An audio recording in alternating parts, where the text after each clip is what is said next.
Comunicación verbal y no verbal. Con frecuencia, al actuar o conducirnos día a día, depende de la comunicación. Emitimos mensajes orales y escritos durante el trabajo, los negocios, los amigos, la familia, y estos corresponden a la comunicación verbal.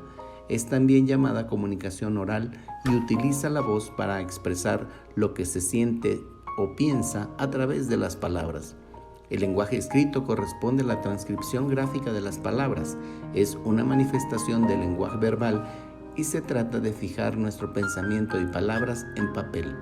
La comunicación no verbal corresponde al lenguaje corporal, los gestos y todos los recursos de expresividad de movimientos del hablante y el de las manifestaciones de arte, pintura, escultura, danza y arquitectura.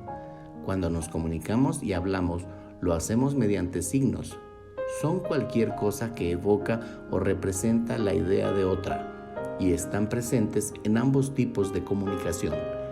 Hay signos lingüísticos y su finalidad son establecer la comunicación y son la base de la lengua. Esto se logra mediante la voz, la cual puede tener diversas cualidades y variedad vocal, como son el tono, corresponde a los diversos timbres, bajos y agudos.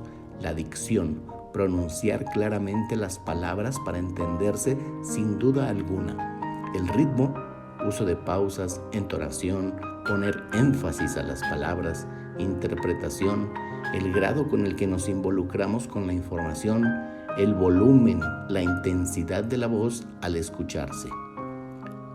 La comunicación no verbal es la que debemos reconocer que algunas personas tienen ya cualidades naturales que acompañan a su persona e influyen para tener el éxito en la comunicación, como son su constitución física armoniosa, simpatía, una voz sonora, un carácter firme y honesto. También hay aptitudes como la entonación de la voz, la fluidez, gracia de movimientos corporales, expresión de los gestos, entre otras. La comunicación no verbal se refiere a todas aquellas señas o señales relacionadas con la situación de comunicación que no son palabras escritas u orales, sino gestos y movimientos de cabeza, de manos, corporales, de postura, expresión facial, de la mirada, proximidad o cercanía, tacto o contacto corporal, orientación, tonalidad de la voz y otros aspectos vocales, así como el arreglo personal. La comunicación no verbal complementa a la verbal. El lenguaje no verbal es sinónimo de la comunicación no verbal y está compuesto por signos no lingüísticos que son señas o señales que se relacionan con la comunicación.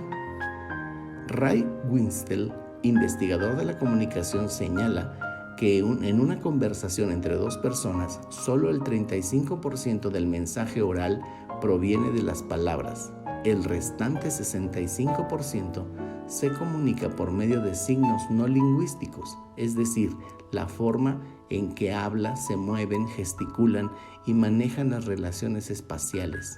En varias profesiones es importante conocer la comunicación no verbal, como en la psiquiatría, la enseñanza de los sordomudos, la comunicación médico-paciente, médico-enfermera durante las operaciones quirúrgicas, el arte, el baile, la fotografía y la comunicación entre diferentes grupos socioculturales. Ekman ha señalado 6 funciones de la comunicación no verbal: repetir, sustituir, contradecir, complementar, acentuar, regular o controlar. Todas ellas son situaciones interpersonales de los actos no verbales. Existen también varios tipos de comunicación no verbal, como la comunicación corporal o kinésica. Se refiere al uso de movimientos y gestos corporales. Ejemplo, al pedir la cuenta a un mesero, pedir silencio, parar el tráfico, pedir que se den prisa. También hay signos de afecto, mediante expresiones faciales que reflejan el estado emocional de la persona. Signos de control, con movimientos faciales o gestos corporales que monitorean y controlan la comunicación. Adaptación, movimientos o gestos corporales sin la intención de comunicar, son esfuerzos que se adaptan a las necesidades físicas inmediatas, como gritos de dolor o de auxilio. Hay 7 presentaciones primarias de emociones también, que son comunes en las diferentes culturas, como la felicidad, enojo, miedo, sorpresa, tristeza, disgusto e interés. La comunicación paralingüística es el estudio de la expresión de los mensajes no verbales producidos por la voz, mediante sus componentes, cualidades de la voz y vocalizaciones, reír, llorar, gemir, gritar, entre otros. La comunicación proxémica también aparece como la forma de cómo las personas utilizan el espacio o la distancia social para comunicar mensajes, cómo el hombre percibe la estructura y utiliza sus espacios personales y sociales.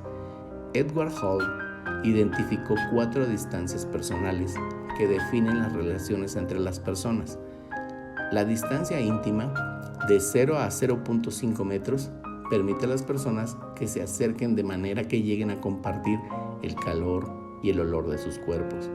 La distancia personal, de 0.5 a 1.5 metros, permite tocar a los demás si extendemos nuestros brazos. Se perciben olores fuertes, perfumes y colores. La distancia social, de 1.5 metros a 3.5 metros, cuando interactuamos de manera informal con compañeros de trabajo, clase o amigos. Distancia pública, de 3.5 metros en adelante, no es posible captar detalles de los rostros y demás características de las personas. Hay que hablar más fuerte. Distancias que durante el COVID ya fueron modificadas. La territorialidad se refiere a la identificación de una persona, espacio, lugar, de forma que se señala su titularidad sobre él. Hay 3 tipos: primarios, que se refiere a objetos, áreas, eventos, ideas que el individuo posee.